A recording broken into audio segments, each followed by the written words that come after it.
7. Pendant un moment qui vous semble une éternité, le flot de la foule vous entraîne comme une feuille au fil du courant.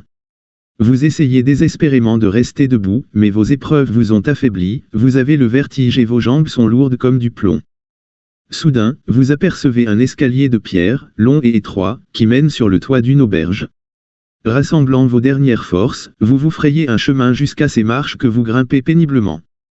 Parvenu au sommet, vous contemplez alors une vue magnifique, les toits et les tours de Holmgar s'étendent sous vos yeux et les hauts murs de pierre de la citadelle resplendissent au soleil. Les maisons et tous les bâtiments de la capitale ont été construits très près les uns des autres et il est tout à fait possible de sauter de toit en toit.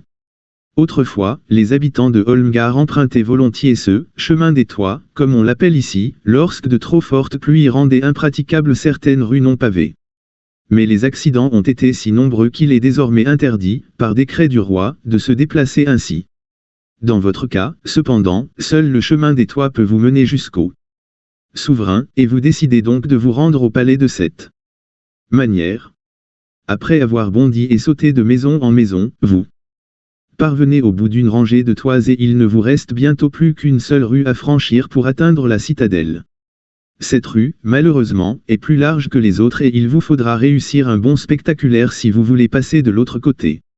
La gorge un peu serrée, le sang battant à vos tempes, vous prenez donc votre élan en courant sur toute la longueur du toit, puis vous vous élancez, le regard fixé sur la maison d'en face.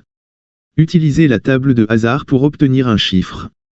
Si vous tirez un chiffre entre 0 et 2, rendez-vous au 108. Entre 3 et 9, rendez-vous au 25.